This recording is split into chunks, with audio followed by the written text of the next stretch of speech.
Holy freaking crap, everybody, and welcome to another edition of the MACK CAST. Dun, dun, dun. And I'm Monster Mack, sitting on the side of me, as always, rocking the dark colors this time. It's Trainee number one. Trainee? What's up, dude? I'm glad that you talked about the mask right away. You mentioned the change from blue to black. I'm rocking the black mask today instead of the light blue one. I didn't want to look too... I don't know, frilly in front of you. You know, he's a Riot, you know what I mean? I didn't want him to attack me because, you know, I showed some sort of weakness. Anything could set me off. Yeah, you never know. The man is crazed. Sorry, Mac. So I just wanted to say I feel like we're podcasting machines. This is like, we've been banging them out left and right the last couple of weeks. They're in high demand, Trainee. The people are loving it, so we're giving it to them. You know what I'm saying? I do know what you're saying, Mac. So usually... First, should you got some Mac news? It's not really Mac news, but it's a little plug. I was just gonna plug the Monster Mack show. We got new episodes coming for you soon. I hear rumors that there was a zombie apocalypse in the Monster Mack world, and it might be coming closer to home sooner than you think. I missed The Walking Dead. It's coming up, so people, are you ready? We got a great Mack cast this time because, Trainee, we're just going to kick it right off to the introduction. Mac, tonight in the Mack cast, the Mack Castle, I guess we call this. I've been waiting for my introduction. His introduction. Ladies and gentlemen, we have a former member of the EOS, of the DUI, List keeps going. of about any tag team with three-letter names you could possibly think of. I love the acronyms. The Riot, Kellan Thomas. What's up, dude? Good. Thank you very much, man. Not much going on. Just happy to, finally be here. You guys have been doing this for a long time. I've listened to a lot of them. They're a lot of fun. I always waited for my turn, and I'm glad you guys could have me. Oh, definitely, dude. We've been thinking about having you on for a while. We've talked about it at many shows. Yeah, I know. It was one of those things. Every time I saw you, like, hey, you want to come down? And I'm like, sure, yeah. And then that just wait till the next show. See, if you're talking to me about it, I'm always just throwing the open invite out there to everybody that I just say. Announce it. Come on down, we'll do a Mack cast. It's an open invite for you workers out there. Hit us up. But if you're talking to Trainee about the Mack cast, then you know it's official. That's business. It's going down because he's the man with the info. Made. But Riot. Ryan. I've probably been called that a time or two. I just wanted to thank you for coming out to the Mack-Mansion. Glad. And beautiful. I apologize you couldn't make it out to my 19th birthday party. It was a surprise party. See, I would have sent you an invite, but I wasn't even invited. I know. It was quite the surprise. He's talking about the online photo, Mac. I did see. The party continues. Did you say 19th birthday? I did. You know how old I was. You threw it for me. That's outlandish, my friend. Oh, man. So I guess we're going to just start the interview. I don't think we have any other Mac news. No other Mac news. Yeah, we took a funny photo. Probably expect more. Should we talk about the photo we're going to release? Give maybe like a tease it. You got to at least. You want to tease it? All right. Keep it on the down low for now. But I just want to say, still NWW Extreme Tag Team Champions. Just think as mid to late 90s championship belt as sexy as you can be. That's what we're going for. Oh, so you gave away the photo secret. That might possibly happen when I told you not to. That's cool, Trainee. No big deal. But we are still the champions. We haven't defended our belts yet, but we're still the champions. I'm wearing it right now. Now that is a sexy belt. It is. We were talking about it earlier. It looks a lot like belts from what did you say, the United States Championship. It's amazing how much the NWW Tag Team Championships look like the NEFW United States Championship. I believe made by the same company. I believe that's what it was. WrestlingBelts.com. Reggie Parks available for that casting. Yeah. So, dude, how did it all start for you, man? When did you get into pro wrestling? I mean, I've been into pro wrestling literally as long as I can remember. I don't know how much that says about it being a long time or just my short memory. Just shitty memory. But, growing up, it was, I remember, when the pay-per-views did come on, no way in hell we were going to pay for them, but we were definitely going to play around with the box and make it look with those red and green squiggles so we could at least make out. No, I'm gonna get the... Oh, man. You spilled some So I'm going to get straight to the serious questions right now. Yes. Were you a WCW or WWE guy? I was WWE all the way. As a small child, I was a Hulkamaniac. Oh, hell yeah. I was Hulk Hogan for Halloween one year, with the with the drawn-on mustache and all. Are we ever going to see any of those on like a Throwback Thursday? Luckily, my parents were not a fan of cameras, so yeah, there are not. There's many, not much. There proof. are some embarrassing photos out there, but not many. Okay. But so yeah, I definitely was WWE. Jake the Snake, going to the arcade and playing WrestleFest on there. It was something I've always loved. Monster Mack, fun fact. I used to own WrestleFest in my living room, actually in my room, and I sold it to Steve Ricard. Bang! Oh, no. I think I've seen that machine floating around. Yeah, it's somewhere, I guess. So, as I got older, I stuck with it, even, when you're at that age where being a wrestling fan isn't cool. Right. I didn't care. I still watched it whenever I could, and then in middle school and high school, now you're talking late 90s, so it's really starting to come to a head. And I loved everybody loves wrestling. In the mid to late 90s, it took off, and I was one of those people that said I've been here since the beginning kind of deal. But yeah, I was just happy to see it succeed, and I remember calling my buddy on Monday nights, and we'd be on the phone talking, flipping back and forth between Raw and Nitro. I mean, it was great.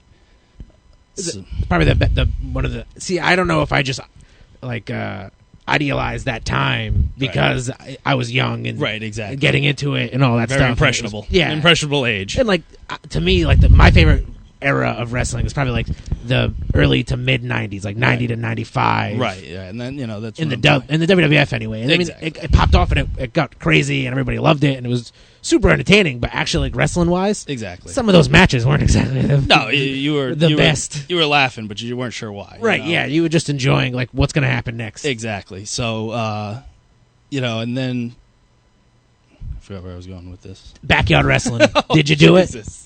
I mean, yes. Of course, right? You wrestle around with your friends. Exactly. In the backyard. We never promoted ourselves, but I mean, me and my cousins, we had the trampoline wrestling. You know, I remember I literally would make belts out of cardboard and covered in tinfoil, spray painted gold. I did it, and we would have our storylines, and we'd be the Nation of Domination, even though we were very white. Just three white dudes.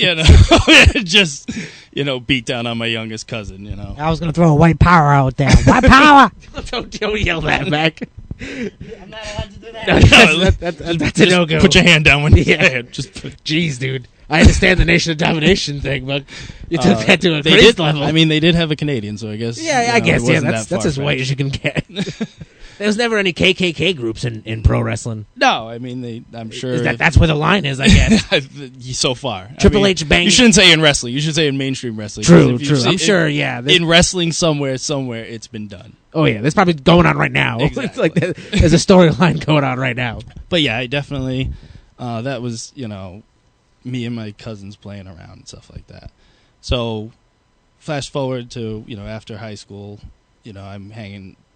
Still liking wrestling. Things changed. I'm talking 2001. So you got no more Monday Night Wars, no more WWE, WCW. It was just one company running the show. Yeah. So I started getting in touch with people in the local wrestling scene. Growing up, I didn't really know much about it. I'd seen it on cable access every once in a while. You were talking about that earlier. NEWA. NEWA. I got Wolverine and Danger Boy Alfredo on my channel 14. Now, were you a fan? Would you watch that all the time? I would, honestly, because it was just because it was more wrestling. It was more wrestling, exactly. I used to watch ECW on the Spanish channel. Hell yeah, dude! High five. Because if I could do it. It's happening. It was 2 a.m. on a Saturday, but whatever. Right? But it was wrestling. Yeah, it was wrestling. It was on. It was always, you just randomly bumped into it. I remember that's how I found out it was on TV. It just one time I was just like, holy. And it was like, wow, this is kind of cool. This is tremendous. And then they did the Armory shows. Did you go to any of the live ECW shows at the Armory? Oh yeah. I was at the Bankster Armory a few times. Taz and Bubba Ray fought right next to me. I got elbowed by Taz. Kicked by Bubba Ray as he rolled down the bleachers, because they were brawling out in the crowd, and I was loving any minute. See, I was gonna say, these are things that stick out. I remember Raven swinging on the the rope from on the bleachers, like, right? Exactly. Into Tommy Dreamer. I was at that show. You know? Super crazy. Dived on my friend Chad one time. You can clearly see it on the art video. There are about 56 million people in this Oh, room. yeah. Say super crazy They'll dove have on their my own friend. separate story of how super crazy dove on him one time. But I believe that. yeah, you know, I was at those shows, loving every minute of it. Actually, my favorite memory of those shows is the guy that was just in the crowd somewhere screaming out at the stairs, ECW and there's no fucking beer! And that's when you knew that you were in for a hell of a night. Yeah. So when did it go from just having fun in the backyard with your cousins and jumping around and it maybe like, hey, this is something I want to try to get into? It actually all started. Was it by going to those shows and like? No, I had never been to a local show, but I'd seen it on TV. That, like I said, but it actually started one night where a cousin, my cousin Joy, lived down in Carolina, Rhode Island. You know, one of those cities named after states or something Yeah. that they put down in southern Rhode Island. But I was over at her house, and she was having a party and a bunch of her friends and stuff like that. And, you know, she knew I was a big wrestling fan, and she's like, oh, you know, I have a friend, Trev. He's a big wrestling fan, too. So, you know, we're all hanging out at the party, and she introduces me to Trev. And Trev is just a monster of a man. You know, Yeah. he's probably 6'5". So the opposite of our Trev. Yeah, exactly. Like, picture, the exact opposite. Just a big kid. Yeah. And we get to talking, and he's like, yeah, you know, blah, blah, blah. And he's like, I actually, you know, I've started training to be a wrestler. And I'm like, really? I'm like, where at? And he goes, oh, it's in this place in Westerly. And we, you know, agreed I'd come check it out with him sometime. So I drive down to Westerly, and we go to a gentleman's backyard. The gentleman, I knew him only as Mike Hayes. Okay. He's wrestled, you know, former wrestler on the Independents, but had a ring in his backyard. And it was a wooden ring, completely wood, no metal frames, you know, everything was wood. Just built sturdy. With carpet padding. Yeah. for padding. Premium bumps right there. Yeah, exactly. And the loosest ropes to this side of the Mississippi. So we, at the time, looking back, I regret, you know, I wouldn't say I regret doing it, but obviously I was doing the wrong thing. Right. You know, we know now, especially, there's a lot of places out there that quote unquote train you, if you A, show up, and B, pay them enough. Right. And we all know that a lot of those, or a Bogus, number of them, yeah. might be irreputable. Right. Let's say. So this was one of those places. We didn't have to pay, which was I think the key, because I did have to. How could you turn that down right at that age? Exactly. You know, I was like, whatever. Like, it's free? It's a ring. This guy used to wrestle. He must know things. Honestly, the best thing I can say about, I use the word training loosely, down there, is the people I met. You know, Trev, and I met a number of other people. One of which was actually Mr. Rob Hagen. Okay. So you've known Hagen that long? Since then, Jeez. yes. That's when I met him. So, and also he had the nicest turnbuckle pads I'd ever seen. On the ring. On the crappy wood, ring. Carpet, baggy ropes. Bag ring. He did very nice turnbuckle covers. I'm glad that's what you take from this. It's just dope turnbuckle pads, man. So you just try to work a lot of buckle spots, right? During Exactly. the match. We didn't know. We didn't. Oh God, I don't even want to think back to what we did then. Do you ever go back and like look at? Because sometimes I have all of our stuff on an external hard drive now, and I'll go back and I'll watch a match, and sometimes it's like, Well, oh yeah. What? I'll talk about that later. So the ending to that relationship actually started where it was a New Year's Eve show. So this is New Year's Eve 2001. yeah, Going into 2002, and we rented out the shitty ass ring. yep, To a company, I believe it was called CCW. They only ran a few shows. This was one of them, and it was only a 4-match show. okay, So it was a really quick, like, New Year's Eve kind of thing. But they rented this shitbag wooden ring because it was like a mile away. yeah, probably Because cheaper too. yeah, because the event was being held at the Westerly Armory. yep. That, you know, still to this day is running shows at. But the the trainees, quote unquote, no offense. Hey, no, none taken, dude. I'm the trainee. Yeah, we were ring crew for the day. So we got to hang out backstage with the wrestlers and thought it was really cool. They actually had it catered, so it was kind of cool. We got to eat and felt cool for a little while. Yeah. But we have that show, and the two guys that we trained with, again, Mike Hayes and his friend, who I can only assume is in jail by now. I don't even remember his name, but he was one of the creepiest dudes you've ever met in your life. They got to wrestle on the show. That's saying a lot, because there's some creepos in wrestling, man. Yeah. But they got to wrestle on the show. So that was like their payment for renting the ring. Yeah, yeah.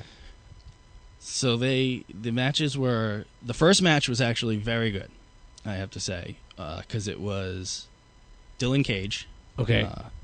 The guy from around. And at the time, Debonair Cruz, Chi-Chi Cruz. Okay, yeah. Put on a hell of a match. Dylan Cage was actually managed at the time by a young woman by the name of Talia, now known as Velvet Sky. So it was kind of fun to see her back then. Yeah. And so these are on like the first shows. You're not even wrestling. Yeah, I don't even know who these people are. I'm still a fan. I think I'm a trainee. Yeah. I think, but I'm just doing work, and just happy to be around. The second match was a tag team match, I believe. Okay. With I forget their name exactly, but they were the Blues Brothers. Okay. I think they were from like the Maryland area. They did their gimmick, but they brought them up against the Power Company. Oh, I love the Power Company. I was a big fan back in the day. Yeah. We used to do the Power Company walk. Brother. It was the synchronized walk, that the entrance that just hooked me right in. Brother here. Whatever. It was a fun match. Blah blah blah. The third match would be the trainers of us at the time, Hayes and his pedophile friend, which was the worst piece of shit you'll ever see in a wrestling ring. Just god-awful in every way, from start to finish.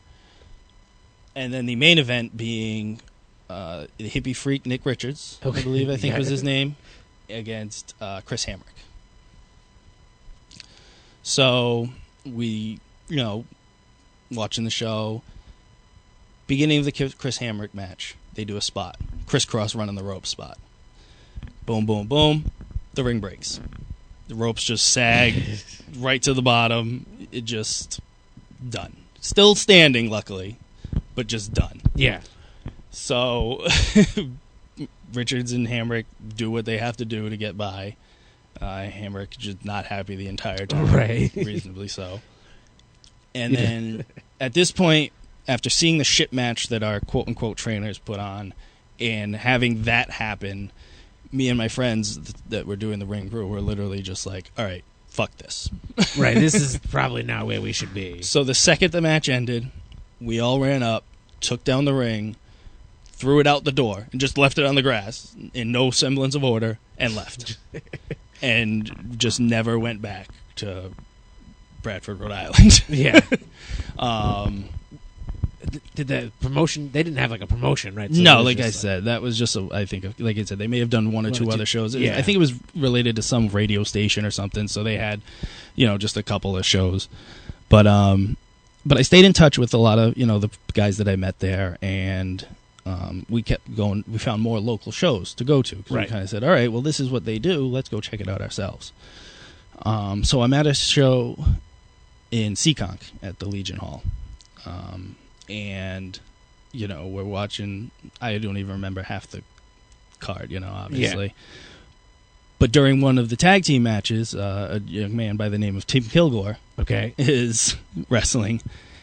And, we see him and everything like that. And I also have to say that I remember that on the first, I'd say 5 or 6 shows that I went to on the local scene, at some point Rick Fuller just beat the shit out of TJ Richards. I'm just saying, it just that happened. And I remember one of them, I was actually, as I was leaving, TJ was standing by the entranceway, or by the exit, and his chest is just hamburger meat.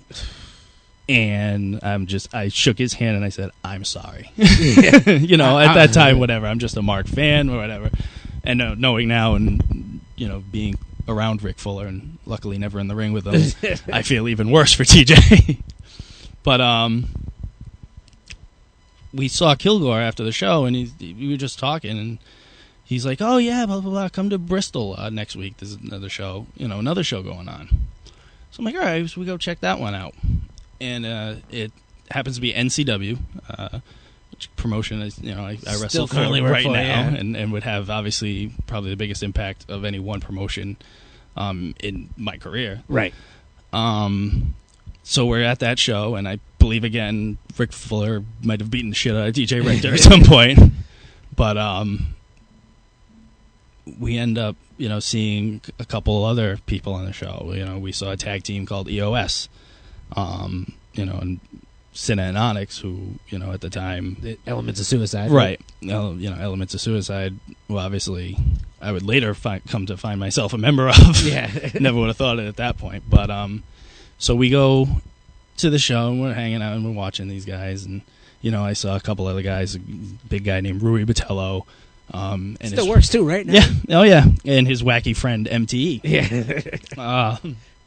So I'm in college at this point. I'm going to UMass Dartmouth, and I'm sitting there in class, or in the hallway one day between classes, and I'm leaning up against the wall, and all of a sudden this kid walks by, and I look at him, and he looks at me, and we kind of gave that, like, I know you look. I'm like, who the, what? I'm like, and I looked at him like, did you wrestle this weekend? And he's like, yeah. I'm like, you're MTE. And he's like, yeah, blah, blah, blah. So we end up seeing each other a couple more times, because obviously we have, similar, the schedules stay the same. You see a lot of the same people in the hallway. Yeah. And all of a sudden, at one point we're passing, and he stops me in the hallway, and he goes, did you go to Seekonk High School? And I'm like, holy shit. I had known this kid in high school. Yeah. We used to ride the bus together. And I'm like, oh my God, blah, blah, blah. So we were talking, and we, I'd always known we were wrestling fans, because you know who the other wrestling fans are. Yeah. And he's like, oh, I started talking about how I was interested in getting into it and everything like that, and I had been at a place down in Westerly. And he goes, oh, why don't you come on down with me on Tuesday, or whatever day it was. We'll go down to this place in New Bedford that I know some guys that train.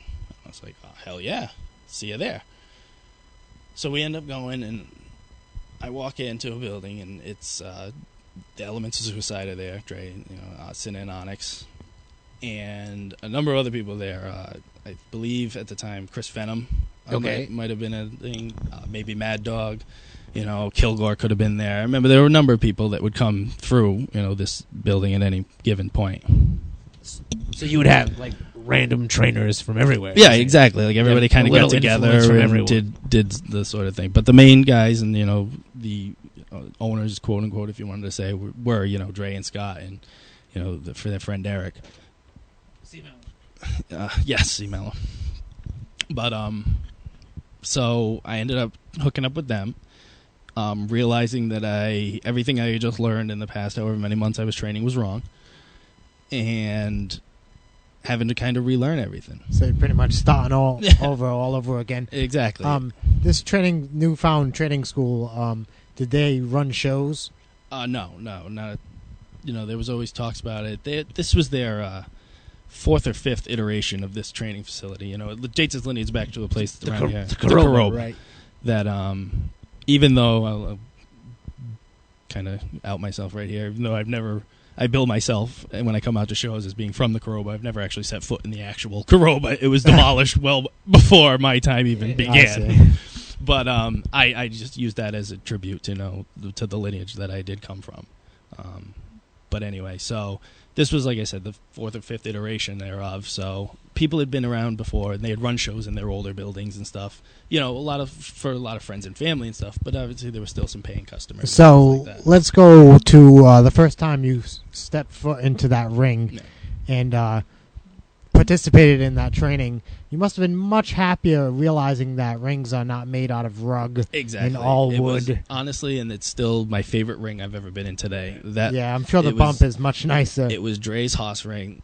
Bump was clean, and the ropes were as tight as friggin' steel. But it put some bruises on your back. But I still, to this day, my favorite ring I've ever been in. Obviously, because it has a lot of different memories, too. So. So you started training there. How long do you say personally was training and felt like you were kind of picking it up a little bit, that this is something you really could do? I did a great job of mimicking what I had seen on TV growing up. I watched so much kind of, and even when I played around with my cousins and stuff in the backyard, I always tried to make it kind of real, or realistic, or you know what I mean, obviously. But so I kind of felt like I picked it up really quick. Some may disagree. I don't really know from the outside, but I think I did a pretty good job. And looking back now, I think, my trainers obviously had the trust in me and faith in me, because shortly after I started training with them, that's when they decided they were going to help get me onto a show. Now, what was the trainings like? I mean, because you said you went from learning things completely the wrong way to stepping in there with Onyx and Cena, right? Who worked at a very high pace, right? Flashy style. Yeah, definitely very in your energetic. Yes, definitely. Yeah, there's a lot of words you can use to describe those guys. Right. But so it was they had a plan, which was great. Scott especially. I'm just going to use their real names because they don't work anymore anyway. Yeah. But Cena Scott was very good and organized. He had a lot of different plans. He would have a bump practice. He would have a grappling practice. A striking practice, and he'd have kind of drills and stuff laid out. Just based on what you guys wanted to work on, And we went through a few different structures throughout the course of, being there. He had different ideas and stuff and other regiments, but, excuse me. It was just, it was different, You could tell these guys knew what they were doing. Yeah. They had been around. They had totally been up and down feel. The East Coast, They would tell me stories about, working with the damned up and down from Maine to Jersey and everywhere in between, and so it's these guys knew their shit.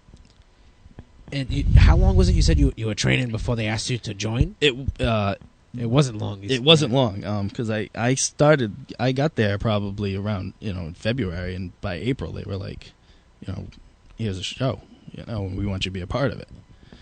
So, and it was one of those.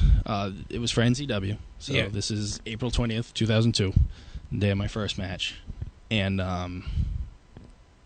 it's the Elements of Suicide. We're running a England NCW where they were dealing with the SCW, which was Suicide Championship Wrestling. It was when they ran those shows out of the Coroba, that's what they booked themselves as. It was this long.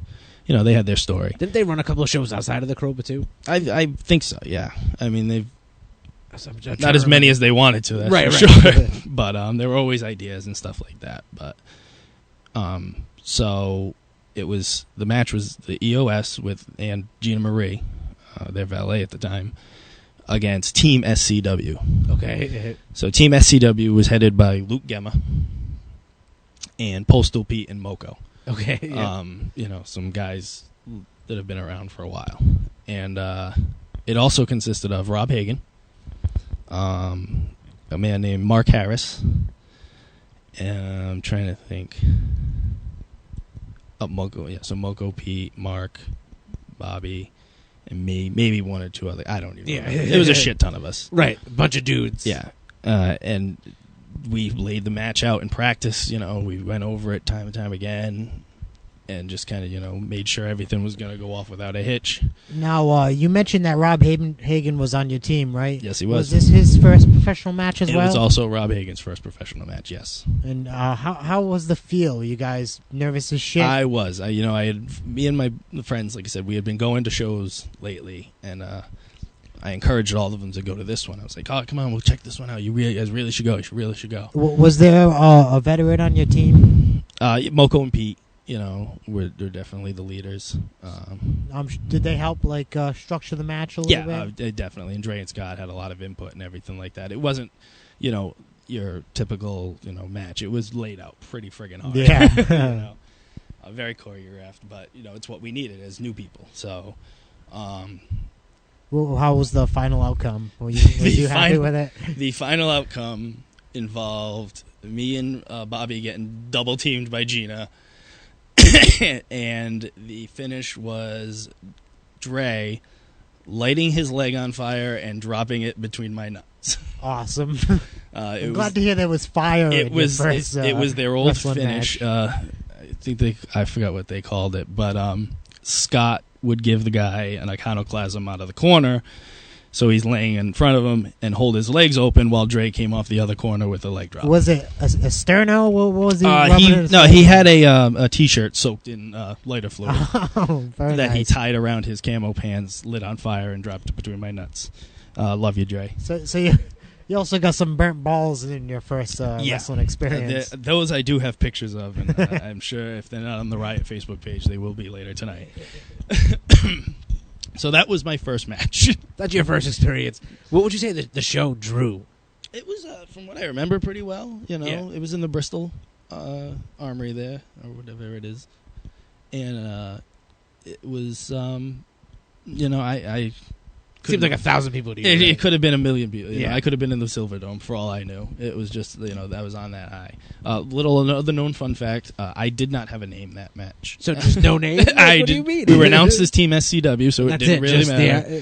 And at that point, the name was still up for debate. Let's just say that. So what was the feedback you got from that first match? I noticed now that they had built a lot of the spots around me, and I got to do some of the cool things that I could do. Like I used to do a Sky Twister press, so I knew I got to throw that in there. Yeah, and they included me in the finish and everything like that. And looking back now, obviously I know how much that really meant. I didn't at the time. I was young and you're just like, this is what they're telling me to do. It's what I'm doing. Just doing what I'm told. Looking back now, seeing what an honor that really was, because it showed again they had a lot of faith. That they had a lot of faith in me. So I did a couple more shows for NCW as me, or whatever I called myself at the time. Hey, the guy. That guy. And the guy in red and black pants that looked like a buffoon, which I'll get into in a minute. And I remember one match I teamed with Hollywood Johnny Nash. Okay. In some sort of tag team gauntlet thing, which ended up with, I remember me taking the biggest boss man slam I could from Moco. It's just spinning through the air. Yeah, just because I was, I will just say I was significantly lighter back then. So it was a little more fun to fly. But, and then one point, I'm sitting there before the show, getting ready, put all my gear on and everything like that. Gear, again, in quotation marks. Yeah, we had a conversation with Candido, who was working for Yankee Pro Wrestling back around that time. Yep. And I guess gear at that point was just like, I don't know, like whatever you could buy at Hot Topic. Hot Topic, yeah, like that was that really. Yeah, that was those. That was just universal. Like it was. My pants, I believe. I don't think they may have been from Hot Topic. I possibly really right. Yeah. I don't get that, man. I don't. Yeah. No, looking back, it was a great idea. Yeah, great but, idea. But that actually ties into like where I was going to go. Was that I put my quote unquote gear on, I get all ready, and I go over to the booker, or the guy who was handling the booking at the time, Chris Venom. And I'm like, hey, what am I doing tonight? And he's like, no, we don't have anything for you. And I was like, oh, okay. So I go over, I sit back down, and I get my gear off and everything. And Trey and Scott are like, what's going on? Yeah. I was like, oh, I don't know. He said he didn't need me. I'm like, all right, so whatever. Yep. I go sit in the crowd. I watch the show. Yada yada yada. At the time, I was pissed. Of course, like, what the hell are you talking about? This is, what is he doing? Why'd they do that to me? The whole deal. And looking back, and I will say this now for the first time to anybody, anywhere, Sean, you were right. That there was a mention of my gear at the time, and looking back now, absolutely, I looked like a trash bag wrestler. I also remember him telling me that I, quote unquote, did too much. Right. And at the time, I'm like, what are you talking about? I had 2 moves the entire match. How do you tell me I did too much? Looking back now, those 2 moves were a body slam, ace crusher, and a hip toss neck breaker. So, yeah, I did too much. Right. But again, I was dumb. I was young. I thought I could, so I did. So yes, you were right, so this Sean. is like your first rejection. Yeah, like pro wrestling. yeah, exactly. So I was like, all right, whatever. So I go back to still, I'm still doing my training with Dre and Scott and everything like that. And you feel discouraged at all from that? Yeah, or? it was definitely a kick in the pants to Now, did it make you want to step it up, or? Yeah, exactly. I was like, all right, well, I'll do what I have to do, That's when I got, honestly, the biggest honor and the biggest break of my career, which I owe everything that I have to now to, is one day at training, Dre and Scott said, we have an idea for you. Now, before this, we had thrown out ridiculous ideas for my gimmick, for my name, for everything. I was going to be a millionaire astronaut cowboy at one point. That's tremendous. I think you should do that now. I really should, but that's one thing I love too. When I tell people, especially a lot of people that I work with and stuff, when I mention for the first time that I'm a wrestler, their first thing is, "Oh, you know what your name should be? You know what your name should be?" I'm like, "No, I got it. No, I already have a name." I got it. Like, yeah, but you should do this. I got it. Don't you know what your name should be? Get away from me. So security. But yeah, so they went through this whole bunch of different ideas. And some of them were actually okay, and some of them just were dumb. Some of them intentionally dumb, some of them unintentionally dumb. Right. But they're like, we have an idea. Like, we want you to be the third member of EOS. And I was like, holy shit, like, what? So, some history that would come into play later. EOS, previous to my knowing them, had a third member named Ruckus, who had stepped away from the wrestling business. Yeah. They kind of did their three-man group with Dre and Scott with a tag team. Ruckus was the singles wrestler. Did you inherit Ruckus's gear? I did not, No. actually. I bought my own green camo and got my own. Was it from Hot Topic? No, that was from the Army-Navy surplus store. There you go. Why the Army and Navy has a surplus of lime green camo, I don't want to know. But we, I was. Kyle had stepped away. Ruckus. How psyched must have you been? Yeah, sure you were a fan of these guys. Absolutely, as friends of yours, who would become some of my best friends. On top of just being great, my trainers and everything else. To know that they had the faith in me to say put their names out there. My first memory of you is you being in the EOS, right? And that's hopefully I think I want to say where my career really started. Obviously I used that experience in NCW where I did get rejected to build on, but my career obviously really took off as a member of EOS. So is this when you got your name down? Yeah, I mean we were just so you had Cinna, you had Onyx, and it was trying to find kind of gives you that personality on top of just the name, like you see Cinna, you see his gimmick, the Suicide King, the long hair looking like Jesus kind of deal. So then, Onyx, obviously, he's black. Let's face it. And so, we were trying to come up with something that conveyed that, same personality, same idea.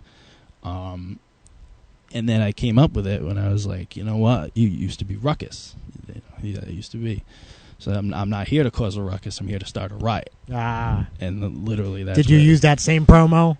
I probably. I'm sure. I didn't get to talk much back then. So. You're just in the background like, yup. So that was it. The rest is history, as they say. Now, was it just straight Riot? Was it? Yep. Back then it was Riot. From 2002 to, I want to say 04, 05, it was just straight Riot. Now, you were in a three-man stable. Was there a lot of six-man tag matches going around? My first match as a member of EOS was a six-man tag. It was Dre, Scott, and I against The Score for Yankee Pro Wrestling. And The Score, I think at that point, for that match, consisted of Guy, I'm going to say Brian, and Teddy, or Pat, I don't know. One of those. It was before Danny Jones, I know that, but so it was some iteration of those three. And, we did the whole match, and it was, good. And from there, I just started working for YPW. Now, how did that all come about? Was it pretty much your trainers? Yeah, it was Dre and Scott vouching for me, straight out. They're like, them going to Joe and follow saying, me, kid, we're going to the show. Yeah, hey, we want to do this thing with The Score, and The Score had like four people at the time. Because you had Teddy, you had Brian, even The Score a little bit. Yes. And I wasn't even trying to do that. If you could work a torrential downpour reference in there, then I'll give you credit. But So they wanted to do the gimmick with the score, so they're like, we want a third guy, and we got him. So it was them just vouching for me. I remember I did, as part of the deal, had to go through one Yankee Pro Wrestling training, which I did, taught by Davey Cash, who was the trainer for the day. And, you know, I don't know how they did it because I only went to one. But, you know, they took a look at me and said, okay, we'll use them. And you know, like I said, I started working for them. Again, it was in the 6-man tags and things like that. I'm sure them pretty boy looks that you have helped you out. Yeah, back then, yeah. Helped me out a lot. Got me into a lot of trouble, too. You always go to the pretty boy thing, Mac. It's strange. He's a young, a mid-aged, handsome man. It was a Hollywood heartthrob. But, so from there, I started branching off into, like, their cruiserweight division. You know, so you became that singles guy. I became the singles guy. You know, they trusted me enough to work my own matches. So still a member of the EOS. Still a member of the EOS. Still rocking the camo. Still rocking the superhero shirts. You know, like we used to say, like, you know, to look like a member of EOS, you gotta look like you got dressed in the dark. You know, but So how would you? How's the singles competition going? It was going good. You know, I had some great feuds. One of which, obviously, the first big program I was involved in, and it seemed like it went on forever, was me and Davey Cash, at the time the Highlight Kid. You know, we worked every show at the PAL, every show at the, you know, Price Right Plaza. It's probably because you guys both worked that kind of style. You know, and I remember I took his wheelbarrow bulldog, which was his finish he was using at the time, more times than I care to remember. But at the time, Davey was like one of the over guys. Yeah, I mean, he was their top heel. You know, definitely one of their top heels. You know, come out doing his King of New York stupid promo every time. You know, but hey, it got over. They hated him, and because of that, they loved me. You know, I'm sure it helped. I'm a strong believer in transition to when you're matches. When you're a face. I mean, the best asset you have is the heel. Yeah. You know, if that heel gets overhated, and there's another guy that I credit a lot of my success to, TJ Richter. You know, when in my PWF days, awesome heel. Me and him worked for years, it seems, and I worked him under 2 gimmicks. But and we, you know, he was so hated that it got me over that much more. But so I'm working the Highlight Kid, and we're doing all the dumb shit we can imagine. Yeah. I look back now, it's like, what the hell? There were ladder matches, every move and thing you could possibly do to each other. A lot of dive spots. A lot of dives. Oh. You know, I was jumping over the top rope and hitting the guardrail and all sorts of dumb where shit. You landed, right? But so we're working our program for the cruiserweight title and going back and forth and everything like that. And then I remember the first time when I actually won the cruiserweight title for the first time. I do not remember the ending of the match because I got a concussion, which I blame on Sasuke. Because he liked to do the reverse 450, which, if you think about it, is just really smacking your head against the back of the canvas really hard. But I tried it and missed it, obviously, because I wasn't going to hit that on a human being. And the next thing I remember, I'm standing on the loading dock of the Sunshine Plaza with the cruiserweight title in my hand, going, huh? Very nice. So, sorry, Davey, if anything went downhill after that. But it's funny how you could actually still finish a match. I finished the match, obviously. I won. I want to say the finish was like a air raid crash off the top or off the second rope through a door. Yeah, like across 2 chairs. What I don't know. No big deal. Something stupid. The only time I've ever been knocked out during a match, Scotty Jive. I don't know if you've met Scotty. Yeah, you've heard. I'm sure he's been around. I may have met him. I don't know. Back in the day, probably. He hit me with a bell, a ring bell, but the ring bell had been like customized. Mm-hmm. So there was like an extra giant bolt on the bottom, and I guess he didn't know or whatever. So he waffled me in the back of the head with the bell, with the bolt, screw, and I finished the match. I mean, we did some more stuff or whatever that I don't recall at all. I remember waking up in the back to Lance Silva, who just happened to be in the crowd for some reason, poured water on me, going like, "Dude, are you all right?" Like, what? What happened? But so. we continued our feud. We did a few more title matches and ladder matches, and I remember wrestling Pyro when he was Kid Pyro. Kid Pyro, still doing the mask. Was he doing? Oh, he was a pre-Canadian gimmick. Yeah, he had to wear the mask because they didn't want him to also know that he was the camera guy. So same thing with. I used to call him out on that. That creeper guy. I think it's so ridiculous. Back in the I would be so mad if people did that now. But back in the day, I used to do that all the time. Like, I know you're that camera guy. I know you. Like, no, shut up. But no, those were some great times. Looking back now, there were some also ridiculous matches. I remember they had one match there. I think it was for like XWA or it was some other promotion in some gym somewhere.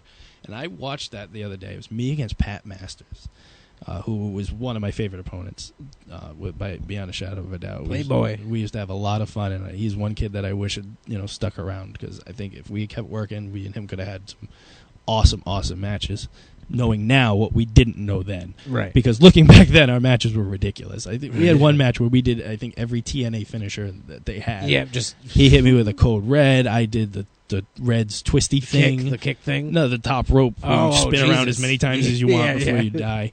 I hit him with a key crush. I don't even remember. And I think the finish was like a backslide or something stupid. So roll up. Yeah. Feet on the ropes. So we look back then, and I'm just like, what the hell were we thinking? And we thought we were the greatest shit back then. Now, whatever. We were, we were entertaining. We kind of talked about this a little bit before the podcast. Do you think that was influenced by what you were watching? It was. I was watching, like I said, TNA was doing their weekly pay-per-views at that time. So we would go to trainings on Wednesdays, do what we needed to do, and then be home in time for the pay-per-view, and we'd watch that. Were you an ROH fan, too, at the time? Or not as much. I'd heard of them and stuff like that, but I wasn't, watching them as much. But our biggest influence, without a doubt, was Toramon. No. Oh, okay. Dragon Gym, but back then, Ultimo Dragon's gym, Toramon. See, I used to call it Toriyumon. I don't know why. It's potato, tomato, Toriyumon. However, we're all reading this Japanese word.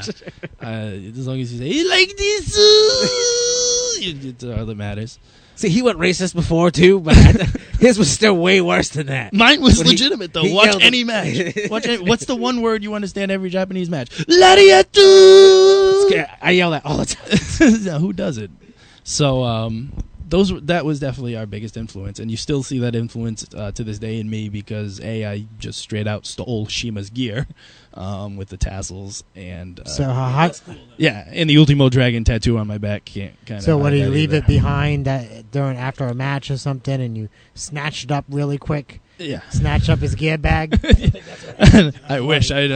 That's not what you meant. I have actually been in the same room with him, but that's about it. But no, I just straight out copied the design, adding my own little logos in there between my Transformers mark out and my Nintendo mark out. Showing you my influences as both a child and now still to this day as an adult. When did you decide that you needed the Riot upgrade for the gear? It was in 2000. I want to say 4-ish. We even Dre Scott and I, Dre and Scott had always gotten shit for their gear because they were EOS and they wore camo pants and T-shirts. It fit the gimmick without a doubt. They looked like the Brooklyn Street Thugs they were going to be. And actually, one of the first shows that I went to before I started working, where I was just watching, Cinna went to this kid in the crowd, and I legitimately thought was going to kill him. So they fit the part. But they were, this was at the time where everybody was getting gear. The SATs used to wrestle in orange jumpsuits. Yeah. But even they got gear. Red did too, actually. Right? Yeah, same thing. Bit, so. Man, I forgot all about that. Yeah, it was during that phase where everybody started to need real gear. So Dre, Scott, and I had a set of gear made. It was these black, which we tried to mimic the green camo, and your VCR is possessed. Yeah, it's doing something over there. But we tried to do a green camo pattern. Didn't quite come out as much as you wanted, as we had wanted it to. But whatever, it was a good set of gear. It was a heavy. I still have it somewhere. Yep, that tape's gone. Oh no! Did this VCR just eat my Ring of Honor tape? Ring of Honor tape is no more. You son of a bitch! Should never let you borrow my ROH tape collection. The tape collection's like, why do I still exist? It's 2013. Yeah, just transfer me, bitch. I feel like Rob Feinstein. I should be able to mail these to Rob Feinstein, and for a small fee, he should mail me the DVD. Just for like 50 cents. Something, man. Something. I'd pay $5 per VHS tape just to get it back on DVD. Yeah. Oh God. I'm sorry. But anyway, so yeah, VCR Toramon threw us off. Blah blah blah. We got our new gear. We matched. Dre had the pants. I had the shorts. Scott had the shorts. We tried to keep it the same as, we had going on before. Like a similar look, but yeah, exactly. upgraded. We wanted to show that we were still a unit, so. And, it worked at the time. And then around 2004, I believe it was February of 2004, I want to say. Okay. Dre and Scott decided they were done. They weren't, Now, is this something they talked about for a while? Yeah, I mean, they had mentioned the idea it was always like thrown beforehand. Their bodies were starting to feel the effects of doing what they were doing. So Dre had bad problems with his back, and Scott was having his issues and things like that. So they decided that it was step away. So they had their retirement match for PWF. Okay, at I believe one of the Genesis events. Is them in a street fight where they beat the shit out of, I think the Logans were involved, and Pride, and it's just a bunch of of teams. And afterwards, Dre, said his part and took his boots off, and that was the last that they had seen. So they were stepping away, and I decided that now I'm just going to be on my own. I lost my street cred, as I called him. Having Dre. It's always good to have that black friend, and he's always there for it. So, I knew I was going to be on my own and kind of have to fend for myself. Do you know their ages? What age did they get out of the business? They're a couple years older than me, so you're talking 2004. I mean, I think late 20s, or early 30s. I don't know. Dre, you're an old man. Get over it. Did you at any point, like when they actually retired, were you nervous about is this going to affect my booking? No, absolutely. I luckily for I guess at this point I had established myself as opposed to just being along as right. Scott and Dre's trainee. Yeah. So even after they stopped working, I get to keep going and doing my own thing. So I got some new gear at that point. That was the first iteration of the tassel gear, which was actually blue and black, like pleather shorts. Odd. The tassels, that's an odd choice. Yeah, the tassels sucked, and because they were twirl up on their own, and they look ridiculous. But I don't even have that gear anymore. You don't do pleather shorts anymore. No. Now I just do the regular heavyweight spandex. My first gear was the Elementicon logo, because it's a Decepticon logo, which if you look closely says EOS in it. Yeah. I got that set of gear, and then later on the Elementendo. Which is what you have now.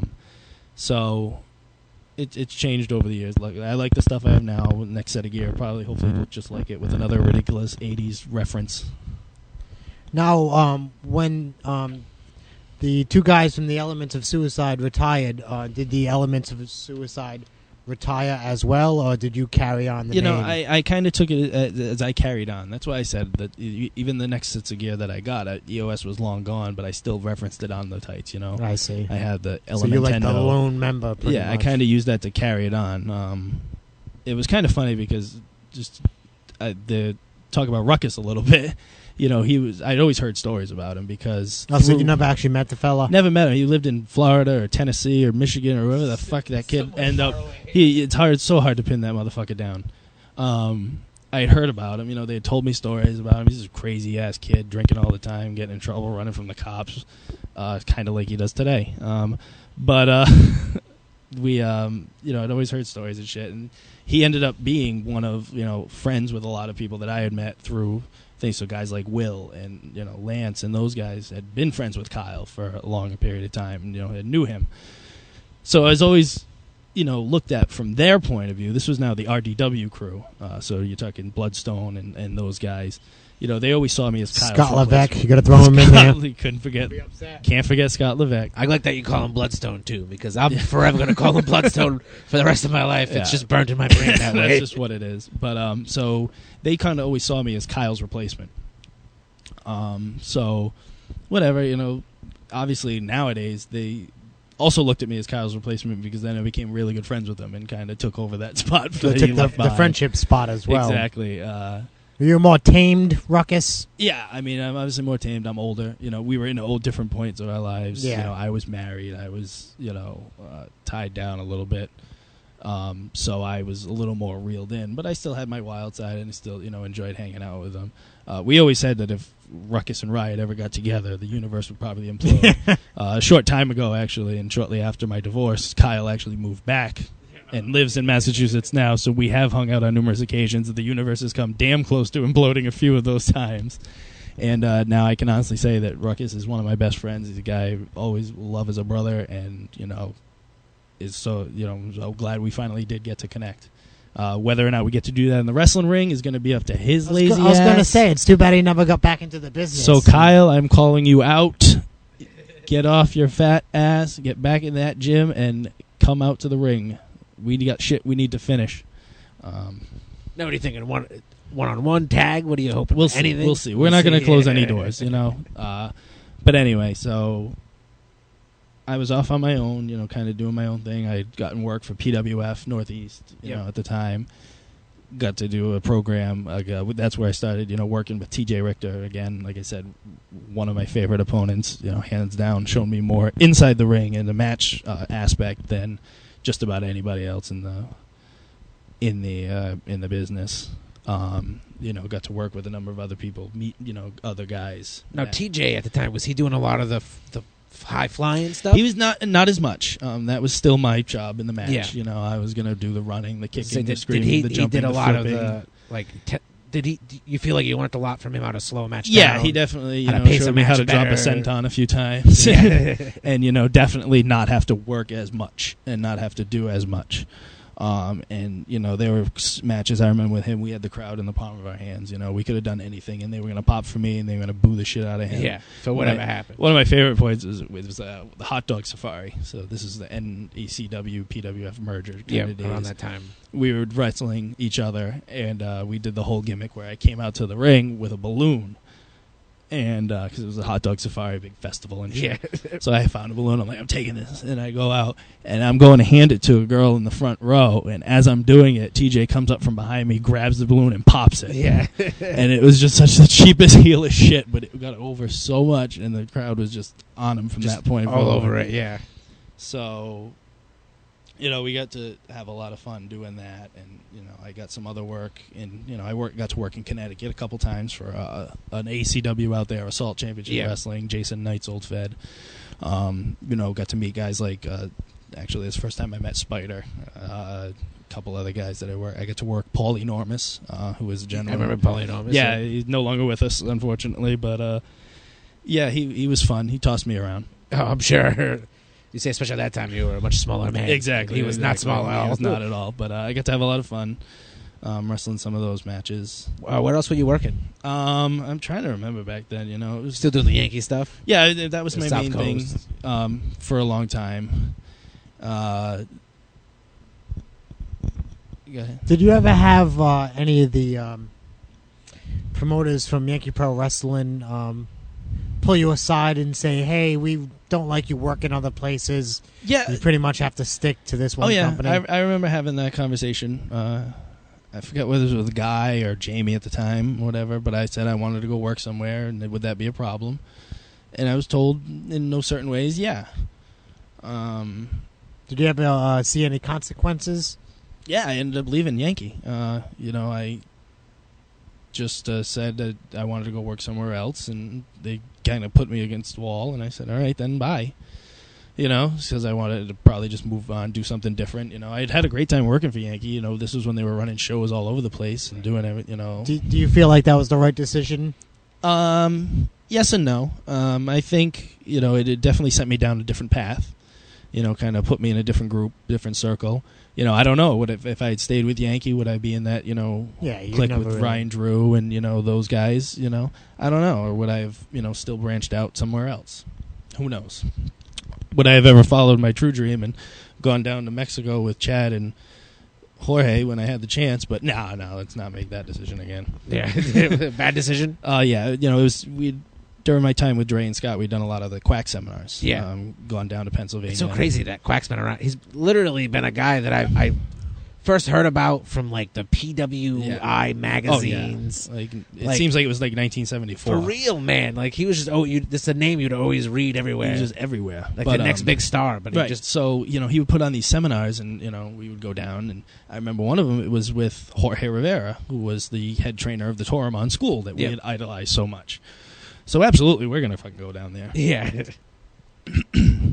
So we drive down the 55-hour drive or whatever it is, it feels like, to Pennsylvania. You do it straight through? Yeah, it was Dre, Scott, Moko was with us. So for those of you that know Moko, it was no small man. Yeah. So the car's full. The car is packed, and we might have had John Thornhill in the trunk. I don't know. But we drive down there, and we do our seminar, listening to the Dave Chappelle CD the whole way down, which was hilarious. Love Dave Chappelle. But awesome. We do the seminar, and Jorge is there with this gentleman named Chad, who was an American wrestler down in Mexico, and a guy, I forget his real name. I want to say his real name was Toru or something like that, but he played Eric Ancito, which is Mini Erican in Toromon's, Japan's shows. Yep. And I think maybe became a member of Mini Crazy Max. I don't know. I can't keep track of all the minis. Too many minis. Too many minis. But we went down there and we did our shit, and I was told that Jorge was really impressed, and I talked to Chad, and he mentioned about blah blah blah coming down to Mexico, and I was like, at the time I was working full time. Yeah. I had a real job. I was working at a bank, and I was like, well, I have those responsibilities, and I have this, and I have that, and I have girls and work and whatever else I had going on, school or something. And I was like, I can't really do anything about it now. You passed. So I passed. Dumb. Dumb. Is that something that you look back on all the time? Yeah, just like, especially seeing how some of those other relationships ended up working out. You really look back. Like dumb. I don't think you don't work at that bank anymore, right? No, I don't work at the bank anymore. I'm not probably talking to any of the girls anymore. But anyway, whatever. It is what it is. Right. I've still got to have a lot of fun, with what I did end up doing. So I started working for PWF and everything. And we had our ridiculous, I think it was the same show Dre retired. We did like some silly 6-man ladder match. Yeah. And it was for the PWF. This was when PWF and Mayhem, I think, were coming together. It was for like the 2 cruiserweight titles, ladder match with the upright titles up above and shit. And it was like me, John Thornhill, Makazi, Kevin Charisma, and maybe 1 or 2 other people. I don't know, freaking Nocturne, Frankie Aaron. I don't even know. But we just do the most dumbest shit. Yeah. I remember every time I wrestled Thornhill, who I loved to wrestle, we would do some ridiculous bump. It was usually me taking the half dragon, half tiger suplex on the top of my skull, or me just throwing him as far as I can. But during this match, I took the Tiger Dragon suplex, but then I gave him an air raid crash off the top of the ladder, so we kind of evened each other out. But whatever, we had a lot of fun. Got to wrestle a lot of matches there. We got to work with a number of different people, Jose Perez, and got to bring in Spider again. We worked a couple of matches with him, and Pat again, and we started wrestling in Thornhill, and it was a great crew. We're wrestling over at North Providence in the little school that they used to have there. Yeah. So, it was a good time, and I got to learn from a lot of different people. Again, I started seeing Mad Dog and those guys. Were you going to like other places to train, or no? I was still kind of going to New Bedford, staying mainly there. Were they still running the trainings after they retired? Oh shit, no, this was. Well, you're right. I was getting ahead of myself. I'm thinking of something else. I think I was going to the school in North Providence. I think I went to a few there that Matt and Kyle were running. So, I was just working wherever I could. XWA was running a few shows around then. I remember wrestling. I think it was BK Jordan. On one of the shows at that time. Yeah. It was. A good kid. We only wrestled him that one time. Couldn't take a somersault bump, I found out, but whatever. And just kind of working, and then, my personal life was like kind of settling down, so things might have been, slowing down a little bit. Right, yeah. And then for a while, it just kind of faded out. Like, I remember I just one day stopped working for NCW. Just stop showing up to Yeah, shows. well, no, I stopped getting booked. I said, Yeah. it was actually around the time my daughter was being born. Because I remember emailing Matt and being like, I don't know what you have for me. My daughter's due in July. Blah blah blah. What do you got? We'll see what we can do. Because I, was going to obviously want to spend time with my daughter and stuff like that. Yeah. And then I just never heard from him again. It's like, all right, whatever. This was when I was doing, I think, the Makoto gimmick too, where I got to be Japanese for a while, You got to do the mask deal. which was kind of fun. Got to cut off TJ's hair with a sword. So it just kind of faded off and ended up just trickling really away. And I was like, started thinking, all right, so my daughter was born and stuff like that. And I'm like, am I really done? Do I really want to keep doing this? And I don't know, kind of have to start seeing what's out there and see where I can get bookings now and stuff like that. So I was like, so things were trickling away, but you weren't really pushing for it. It just kind of happened. And there was a lot of turning points in my career. Like, I mentioned the the whole Mexico thing and kind of blowing that opportunity. I think another big turning point in my career and looking back now was in, I think it was 2008. I was in the NCW Iron 8. Yeah. Which, anybody that's been around the area for a while knows that's a big deal. Yeah. For them to have selected me to be in, I literally was in a tournament with, it was Eddie Edwards. Yep. Obviously nobody. Probably getting signed. Xavier at the time. ROH's first champion. Yep. I'm going to see if I can get facts on everybody. John Walters. The Hurricane. Yeah. DC Dillinger was in there. The Daddy Cat. I'm trying to think of who else it was, but it was just, obviously the Iron 8 is kind of a who's who, and it was really an honor for them to have selected me. And I got to wrestle John Walters in the first round. Clearly I was not going to make it to the finals. Yeah. But I got to wrestle John fucking Walters. Yeah. So I completely shit the bed. And at that time, that's probably during the height of John Walters. In New England, he was pretty much in this area. Yeah, exactly. He was, he got one to bring of the top guys. I thought it was one of the coolest things, and one of the greatest honors you can get as a wrestler is you get to bring your dog into the locker room. So he brought his German Shepherd in. Oh, really? And it was just like, this is what he's gonna fucking do, because he's John fucking Walters. How was working him? I was so nervous.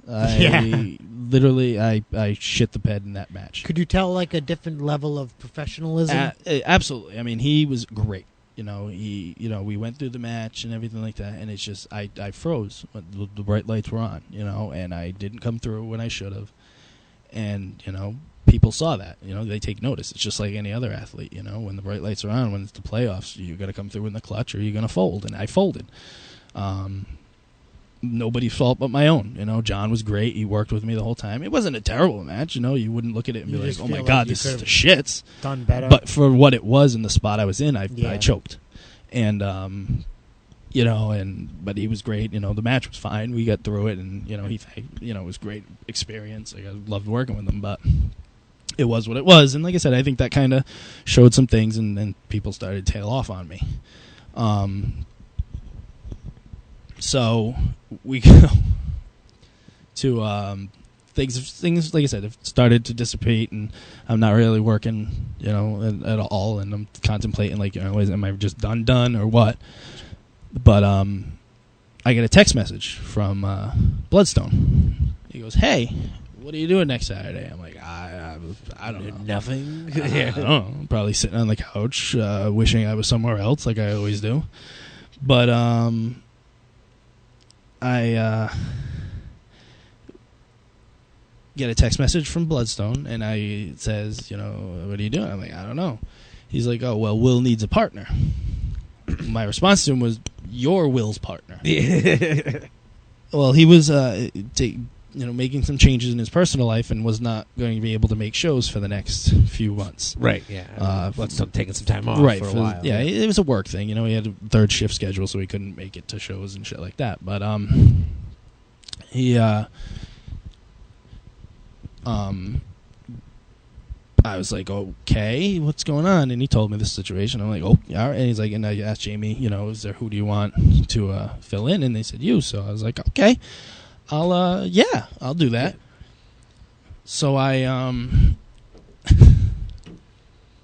Monster Mack just tried to open a twist bottle, Just a little. and he couldn't do it. I don't know what parched. happened. I gotta try and do this. So I say I'll do it, and I show up, and we do the whole thing with Will and I, and we're a team, and yada yada yada. And we were all right at first. We had actually teamed once before, Just randomly. for the lone SCW show, or Karoba Pro. I think it was run under the banner of Karoba Pro, that was ran at the Somerset Soccer Center. Or Yes, over there. Johnny Cockstrong, you guys booked him. I remember. Yeah. And We were at that show with Scott Levesque in the crowd. there you go. Fun fact. So Sorry. I believe it was the main event. Actually, it was me and Will, who had never teamed before, barely even met before, against Faith and Nothing, which was a team from Ohio area. Two great guys. Really liked the show. Really had fun working them, especially because most of the match was like 7 minutes of Will getting his ass beat. Right, which is Till I always come in and pleasure. do a moonsault and look all cool. And so we worked that, and that was, like I said, just one-shot deals. They never ran again, because the fact that we even ran once was a miracle. 'Cause Yeah. Eric. And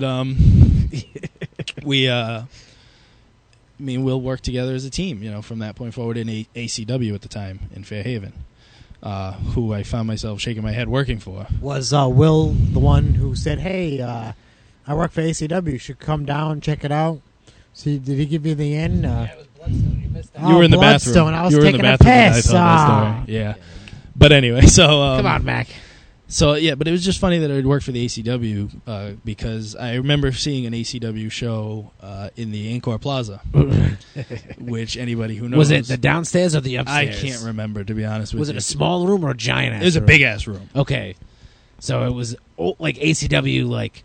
Did you go to that show because Bloodstone was on it? I can't remember why I went to that fucking show to this day, but I regret it, and It's hilarious. it was an interesting day. But anyway, so to find out later on I'd be working for ACW, I realized that they had made a lot of changes. Right, they had come a long way. They were not the ACW of old, which is a great thing. And so I started working for them with Will and Lindsay and shit like that, and we were running our tag team gimmick. And it took a few matches, but Will and I really started to click. Right. We kind of were like, this is working. So you guys are both like lighthearted dudes. yeah, You we have enjoy great, having a good time. very similar personalities. You guys probably, I don't know, one of my favorite tag teams to work. You and Will. I mean, we had we had a great chemistry as people. I know I will say this. I said this when he left, that son of a bitch. But he grew to be more than a friend, more than a tag team partner. He was my brother, you know, and he was my partner. And I say that when I tell stories, and I'm like, oh yeah, my partner, blah blah. And I don't give a shit. They look at me like I have 8 heads. But that's who he was. One of my best friends that I still have, and I still keep in touch with to this day in Florida, which I need to go visit because actually the Tuesday before Thanksgiving, he just gave birth to his son. Oh man, I didn't know that. Yeah, congrats, buddy. I hope you're listening. So he better be listening to this, and I want to congratulate him and Amanda on Landon. So congratulations, buddy. I still miss you, and I will see you soon. We all miss you, dude. It's true. So, but anyway, so you guys start tagging. We start tag teaming, and having a lot of fun doing it. We got to work in ACW. Eventually, we got hooked up with NCW again, which actually brings kind of my story full circle because JC was running a show. I think it was in Foxborough. I couldn't make it, but Nick was actually back at this time. I should say that, preface with that. Yeah, he had done with his shift, so he could start working shows and everything. So we were doing a 3-man thing again. Yep, which was kind of funny because we always joked about how you started, the 3-man deal, and everything. So it that's pretty cool, man. Like you said, full kind of circle. Exactly. So, and then, they got to work NCW for the tag team gauntlet one day, and JC said, we'll use you guys. Yeah. So at the time, like I said, I couldn't make the show for whatever reason. Again, probably stuck somewhere doing I didn't want to do. Yeah. But Will and Nick worked, and then I got to go to some of the other shows, and we kind of, started working there. So, again, it was funny for me working NCW and kind of being involved and everything like that. So... we're doing our thing, and Fairhaven, doing the stuff. Now we get to work for NCW. Then we hooked up with Todd Sopel and Liberty States and got to work up there with the Loomises. The multiple Lumi. The Lumi. So, you know, we really got to take off a little bit. This is also when, you know, Beyond started coming around to New England. So I know Will and Nick worked their show that they did in Connecticut.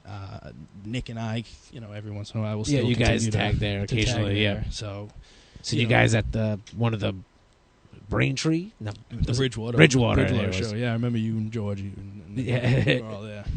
But so we and Will, you know, really started taking off as a tag team, and it was just, you know, having a lot of fun, doing a lot of double shots and riding around. And you guys were working as babies because you were. We were working babies everywhere except Liberty States. Liberty States had us as heels. Okay. Which was actually kind of cool.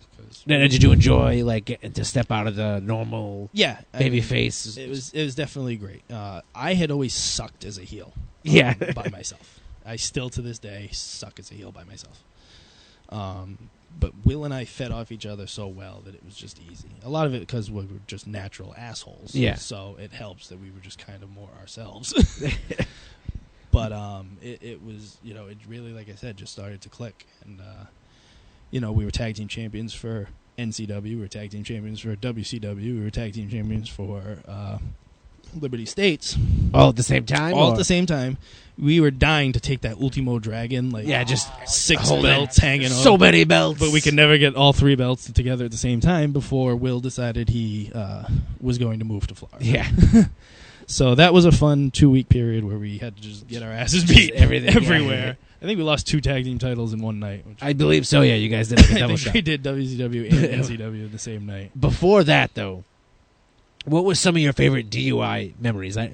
You guys did a lot of like comedy, funny stuff for the babyface deal. I wrestled David Loomis in slow motion one day. I think that was in. I think we were part of that match. I'm not gonna lie. Yeah, and but anyway, you know, working Tony and Rob, the Hollywood blockbusters there. And that was one of the first.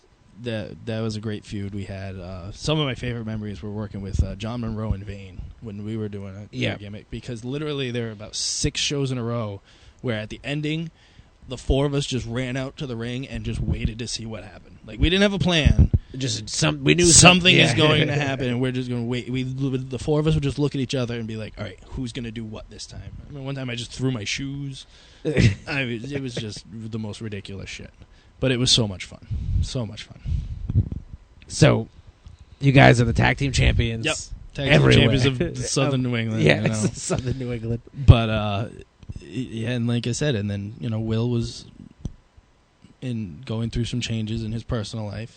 Meeting a wonderful, wonderful woman who, you know, kind of had some other options for him. And, you know, me and him had talked about it dozens of times, you know, at length. Again, this was a long process? Yeah, I mean, it didn't happen overnight. It was quick. I mean, it seems quick looking back at it now. But so we, you know, he made his decision, and you definitely made the right one, you know, because now he's down in Florida living the life, warm. He sure ain't dealing with this 20-degree bullshit we are.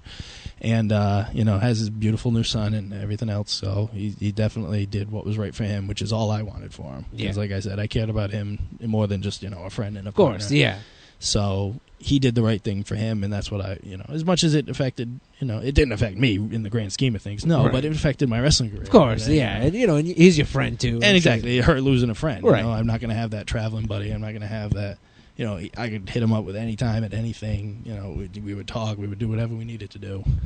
So it sucked, you know, but he did what was best for him, and that's I'm happy, you know, everything's worked out for everybody pretty much. Yeah. Now, by this point, in WCW, I think you guys were heels, weren't you? Yeah, we were heels.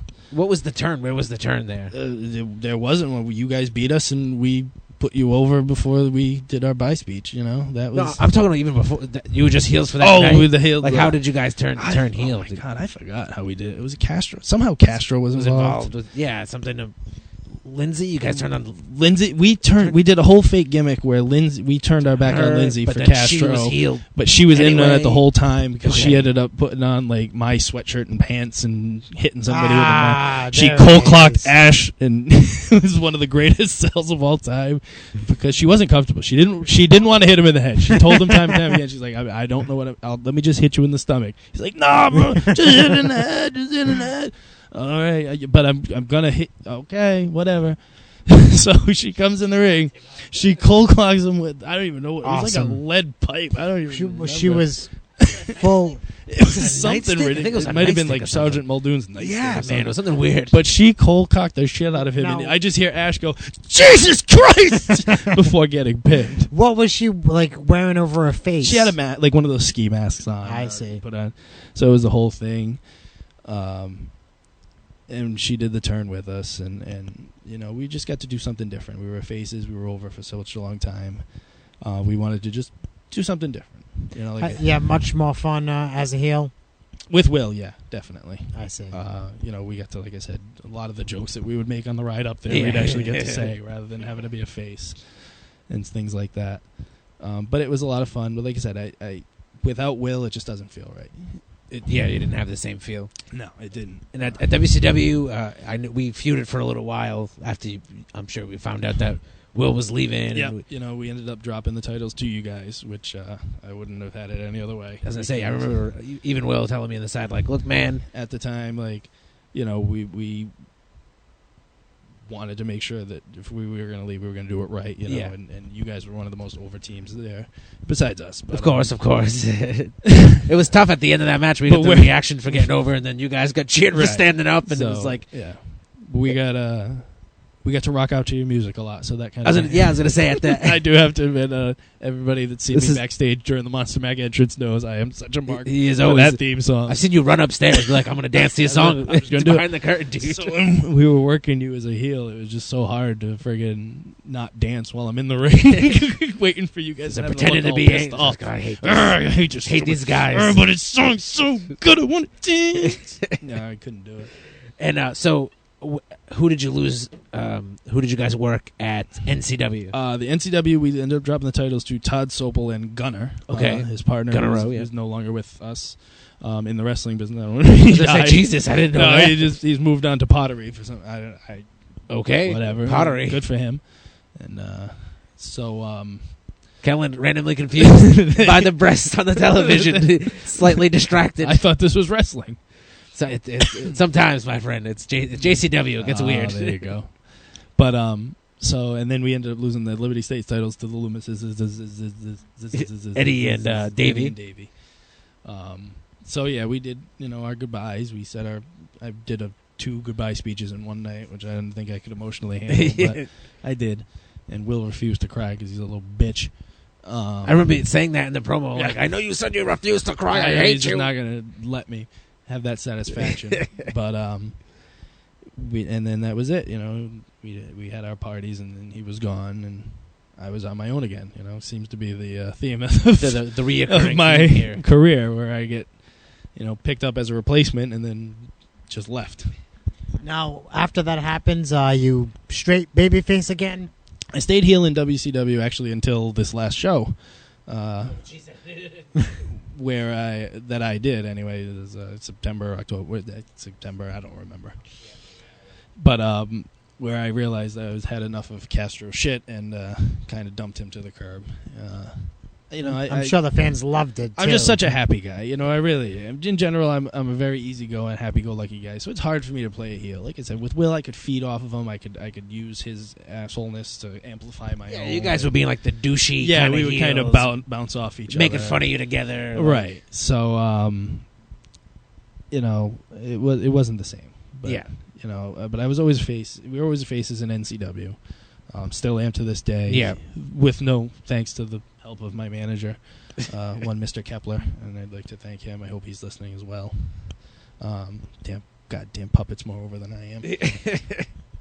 But anyway, so it's just much easier, and I think I have a lot more fun being a face. Like I said, I do generally like some maybe 3 people. Yeah. So it's nice to be able to not have to, hate everyone. Like Right, I right, yeah. usually do. If it was like, if wrestling shows were on Monday mornings, I'd be the biggest heel there was. Right, But just pissed off all the just time. mad to be alive. So the transition back to being a singles wrestler from being a tag wrestler. I mean, I do have to say, I also, I think I've had some of my best matches in my career since Will left. I don't know if that's... I mean, I have to say I've grown a lot in that time. I've taken a lot more tutelage. I started going with, I did some Dragon Gate seminars down in Philadelphia. One, I should say, not some. But I did a Dragon Gate seminar down in Philadelphia, learned some things. Shima was there, and, I think we were in the ring with Shingo Takagi, and I forgot who the other one was. But, so it was, learning a lot of different things from a lot of different people. I ended up hooking up with rather recently with the JT Dunn's group down and over there in Rhode Island. Yep. Training with them on Wednesdays, to get some ring time in. So my and they bring in a lot of random guys exactly will show up we always too have, to help out. I got guys like Triplicious that are going to be there to help out. I can learn a lot just from JT himself because he gets the experiences that kid's had. Yeah, lately. He's a just a wealth of knowledge. But he's brought in guys like Dave Cole, Gino Giovanni, guys like that. So it's been really great to kind of expand my knowledge because I'm never done learning. I still got a long way to go. Check it out, RWA Wrestling Trainings or something. Yes, T, that's a free plug for you, buddy. There you go, T. Yeah, definitely check it out. So, I've just kind of expanded my knowledge, gotten older, gotten wiser, changed up my style a lot. I don't do the flippy, flashy things anymore. I'll still bust them out when I can. Yeah, I think I do that more just to prove to myself that I still can. Yeah. You still have a plancha in the bag here and there, too. A plancha, I'll do the dives. I'll do the crazy moonsaults and, shit like that if I have to. Just no more going on that rope, flipping as many times as I'm not possible going to do the... before you land on the ground. Hey, I'm not 5'3" like Red, so I can't do this splash. Yeah, I'm done with that. So after Will left, was there any thoughts of maybe tagging with Bloodstone again? Or? I mean, it kind of was, kind of wasn't. Like what Will and I had and bonded. I didn't want to be replaced. I kind of just said, wanted it to be its I'm own going to thing. seal that. Yeah. But Nick and I, we still tag as DUI and beyond occasionally, and the name still lives on, kind of, but it's not the same. It's not the group it was. It's not the recognition. So it's kind of just is what it is. But then at least the name's on there. The legacy still continues. Kind of deal. So where do we go from here, Kellan? Where do you? I mean, now here I am. I was supposed to wrestle that Saturday for NCW, the big WrestleFest, but unfortunately, due to the inclement weather, that the show shitty snow did not happen. You could just say the snow. Shitty ass, snow ass, bitch ass. But so hopefully once that gets rescheduled, I'll get my shot at Scotty Vegas and to redeem. It's an NCW title shot that I got for winning the Big City Rumble. Yep. I think it's a great opportunity for me and something I'm looking forward to, especially because I talked about with my career, going from NCW, starting there and now coming back all these years later and, going for the title. Yeah. Kind of shows how before, where I was a kid that, didn't even have gear and did too much in the ring to someone that they trust to, be the face of the company, as they say on TV. So, do you? What's going on with you and Beyond? I've seen you, in a few Beyond shows before. Once in a while, Drew, you pop up when he comes by local. I can't do a lot of the studio tapings. I know Drew has a lot, a big policy about how if you don't do the studio tapings, he's not going to put you on the live shows. And I completely understand that. I mean, right? Yeah. I give a lot of credit to these Beyond kids. They have such buy-in to the product that they believe. I can't drive down to Philadelphia on a weekend. Yeah. I can't. I have my daughter. I have my job. I have things like that, and I understand. Like I said, looking back now, the decisions I've made, the whole thing with Mexico and everything like that. To say, I can't honestly say I've given 100%. Right. To wrestling. I'm not like I can't be a guy like JT Dunn, who has 100% of his time to devote to wrestling, and good for him. He's taking advantage of it. Did I have a time like that back then? Yeah, probably could have done it, but I have other focuses and other things. So, obviously my dreams of working for Vince are long gone. Right. I'm not going to give myself some sort of delusions there. But I enjoy what I do. I enjoy going out, a couple weekends a month and entertaining some people. I'm not going to have all these YouTube hits. I'm not going to have all this other internet dollar bullshit that people track nowadays. I'm personally going for Brickhouse status. If I can be as popular as Brickhouse Baker, exactly. I'm going to be pretty damn happy. I pride myself on trying to be somebody that I know I'm not a superstar. I don't try to pretend to be, but when someone wrestles, after they see me wrestle, it says, you know what, I'd like to see that kid again, or something. Whether it's a fan, whether it's a promoter, just to be known as a guy that you'd want on your shows, Now, do you have any advice for people looking to get into the business? I mean, definitely, and I actually, like I said, I go down to JT Dunn's school on Wednesdays, RWA Training Center, the Chop Shop, as they call it. I'm sure if you look up RWA on Facebook, you'll find some sort of links. It's all there. Lord knows between those guys, they posted enough. I mentioned this on T Phoenix's podcast. Yeah. More of a friendly environment in that. Oh, training. definitely. A lot of the trainings can be very intimidating. I can see. Oh yeah. I mean, I looked at. I was looking into training again and stuff like that because, the place in New Bedford was long gone and the other places around are either, too far, not convenient. Like, I'd love to be able to go to Fury's, but unfortunately my schedule and everything else is just not feasible for me. I think Brian Fury is one of the best in New England, hands down, and has one of the best schools, definitely. So, like you said, those people looking to get into the biz, if you want to go someplace and you have no, options, that was definitely, number one. But, you still got guys like JT, you got, a few people out in Connecticut, for better or for worse. Now, it seems to be the general consensus of Connecticut. Yeah. I feel that way as a state, actually, not even just wrestling related, just as a state in general. Connecticut's as just one not of the for 50 you. states of the United States, I have my issues with Connecticut. nowadays, how important would you say for these newcomers to focus on their gear? I think that's a huge thing. You have to stand out. That's one thing I noticed a lot of times on shows. Like, you have a lot of cookie cutters, where it's the same people doing the same things with different colors, essentially. You want to do something to differentiate yourself. Kind of like those E-Lucha tights that just had that random design down Whatever the went side. on, whatever's on hit sale at High Spots that week. Yeah. So, to differentiate yourself and stand out, that gives people a reason to want to see you, not see something. I did that myself with the tassels. Like, I tell people all the time, yeah, my gear, I like shorts with tassels on. I'm like, people think I look ridiculous. It works both ways because, as a face, I get to fly around and have the tassels. Or as a heel, they can make fun of me for wearing a skirt. It's like, it's just still, they recognize, they may realize me as, that guy with the tassels, but at least they knew, I did something to stand out or differentiate myself. Now, what can the fans expect from Riot in the near future? I mean, hopefully I get out there a little bit more. I still have some, decisions to make about where I think I'm going to be going next year, and I have some ideas lined up and places where I want to go and places where I'm going to, make a plan to go. So we'll see. You never know where I'm going to pop up. I found myself popping up in places I didn't think I would this year. I got to work Wrestle Jam in a great tag team scramble match with the Minutemen. And I watched that match. Viewer's Choice and some guys from New York or wherever their names are. Yep, that match was madness. Which match was insane madness. My only thought during the entire way up to Connecticut was, I want to powerbomb Devin Blaze onto everybody. So the second Devin Blaze walks in the building, I say, "Hey, Blaze, I'm going to powerbomb you onto everybody. Is that cool?" "Yeah, man." Just like that too. Yeah, man. That was actually verbatim. So if promoters and bookers they wanna have you on their shows, how can they find Riot fans? Do you have a like page on Facebook? I do. I have the Riot Kellan Thomas. That's the RIOT, which I owe to Dre. Actually, he came up with that idea. What does the RIOT stand for? He was Dre likes the music. Yeah, the music. Likes the music. And he was at a store and he was looking through albums and one of the covers said RIOT, Revolution in Our Time.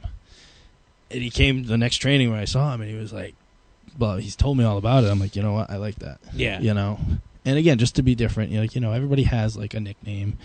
I added my real name after it now, shortly after. Yeah. I kind of brought back came back to working a little bit more, just because I wanted to, not just be Riot anymore. Yeah, Riot just was like a thing that especially had to do with EOS, and it fit their mold and it fit what it was. But I was changing, I was evolving, and I felt that you wanted to keep the name, but still. So I wanted to keep the Riot and have that, is who I was, but also, kind of give them a new name.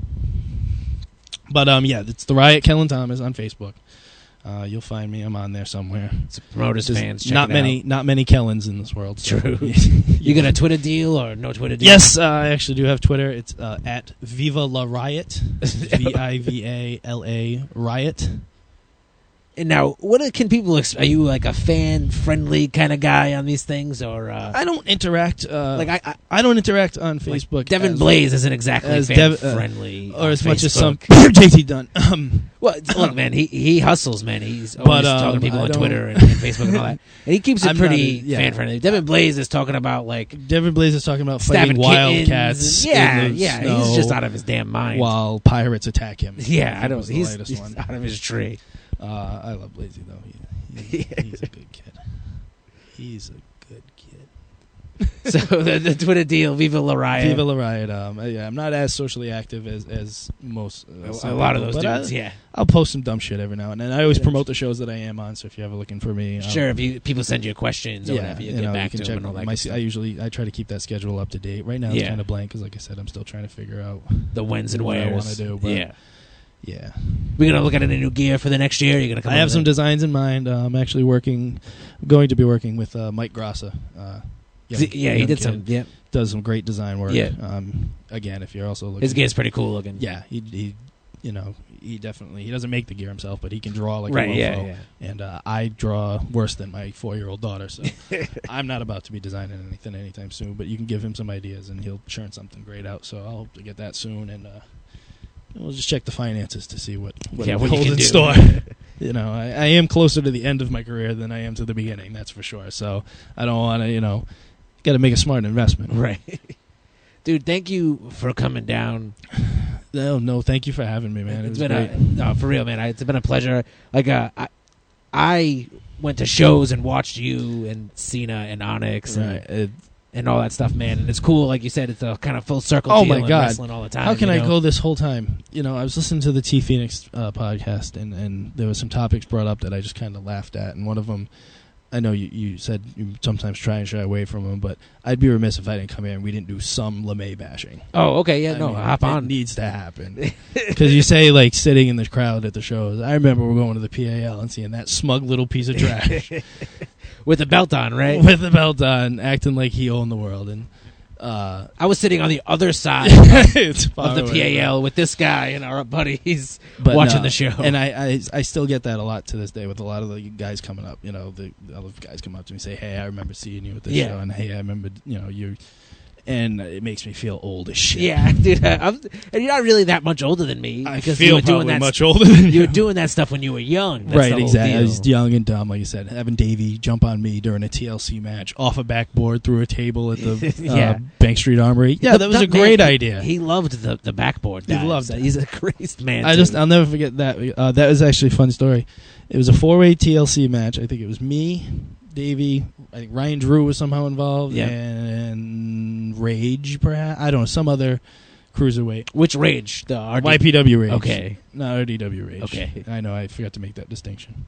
There's just so many Rages out there. I just want to clear it up. I could be completely wrong, too. It could have been 7 different other people, for all I know.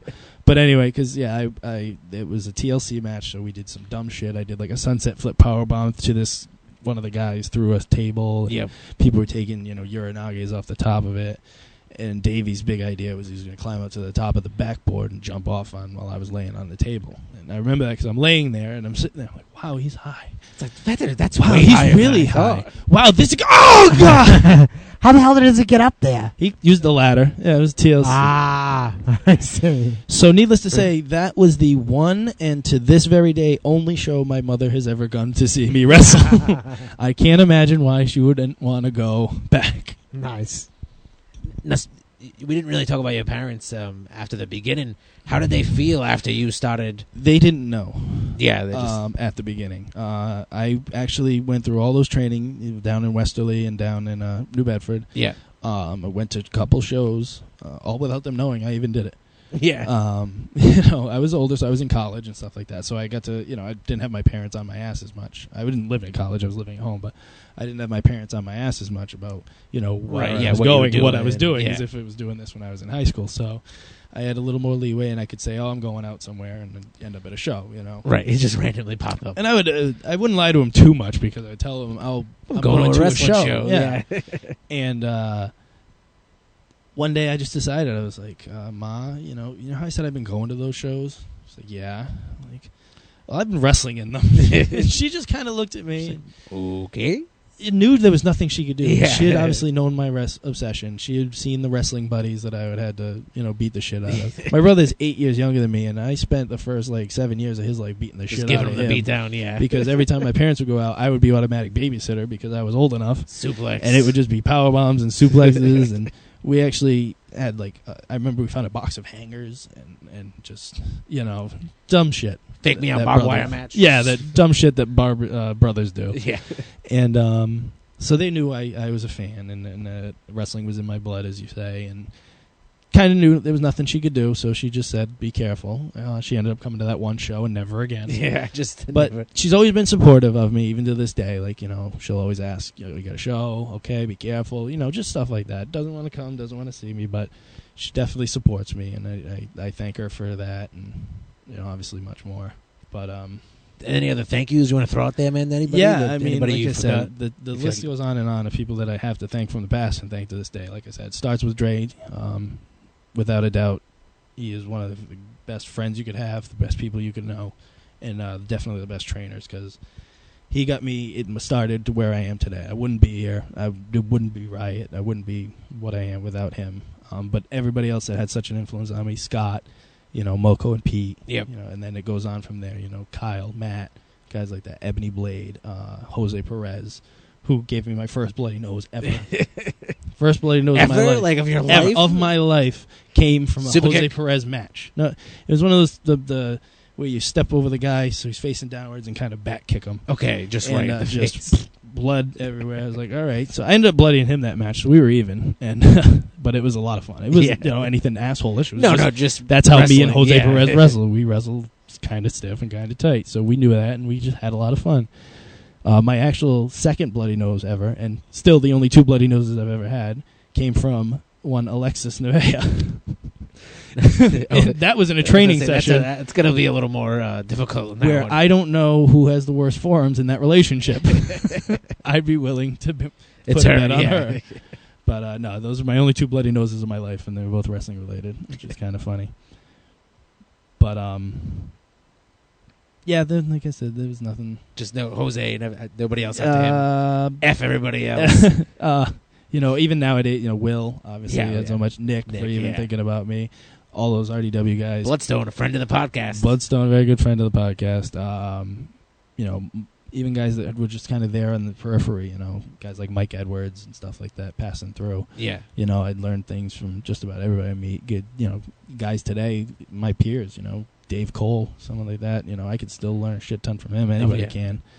And just, God, the list goes on. And the promoters that, do help me out. Jamie, as much as I have my everybody concerns. Everybody seems to have their own little beefs. Yeah, Kevin Castro, and just guys that have been there.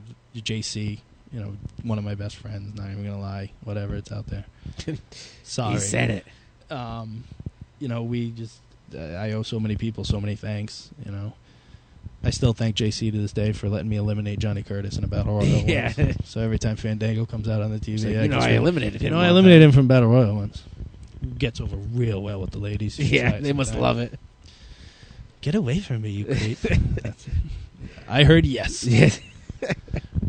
Dude, it was our pleasure having you on. No, it was my honor to be here. I appreciate you taking the time. And if anybody there does actually listen to this, I know I'm not the most interesting interview in the world. I didn't drop any pipe bombs. I'm not going to sit here and throw people under the bus. You're not smashed. Because I don't care enough about that bullshit. Never really affected you that. No, that kind of way. I've prided myself on keeping myself above that sort of stuff. I don't like to get involved in the politics. That's why, number one, I will never be a promoter. You will never, ever, ever see me putting a show on. because I can't deal with that bullshit. And I like to go in. I like to wrestle. I have my friends. I have people that I say hi to, and that's it. We have our relationships for various reasons. So, well, Monster Mack would like to thank you from the bottom of his heart for coming down and doing this Mack And if anybody Cast. does listen to this, thank you. If anybody does listen to this, thank you for listening, and thank you for staying along for the ride. There's a little competition going on, and who's getting the most views. Yeah, I think so I'm a few thousand behind, but you know let what? your fans know. I may have gotten a late You're start, on the but you boards bet I am right going to now. go JT Dunn level spamming of Facebook Very feeds and nice. Twitters with And this. I appreciate you coming all the way down to the Mack-Mansion. I hope you didn't have any problems with security in the front doors. No, actually, they're very nice. The dogs were gentle. Let you right in. All right, well, thank you, fans, for listening. I'm Monster Mack, as always. And I'm going to quickly plug a couple things before I say goodbye. Buy the shirt. Buy the T-shirt, the Mack Cast T-shirt on ProWrestlingTees.com. That's ProWrestlingTees.com/the Mack Cast. You get a sweet, dope shirt. And on MonsterMack.net, we always have merchandise on there, DVDs, T-shirts, all that good stuff. Don't forget Newberry Comics in Attleboro, Dartmouth, and Providence. Those Buy are the things. DVDs. The Mack Attack Mack-Mansion is available there. Do they get mad when you guys like sneak in there and stick the DVDs in the slot? Dude, we did it all professional, my friend. There's a barcode on those bad boys. You can scan them right at the registers. We get like $8 out of the deal. It's pretty You guys have an sweet. agent? Trainee does occasionally go into the store and move them into better spots. Well, for the, yeah, for the fans. you got to for the fans. Put them like right next to the notebook. And shit. Right, yeah. I put them in select locations throughout the store. Top sellers. Monster Mack. G.I. Joe. Just slap it right there. What?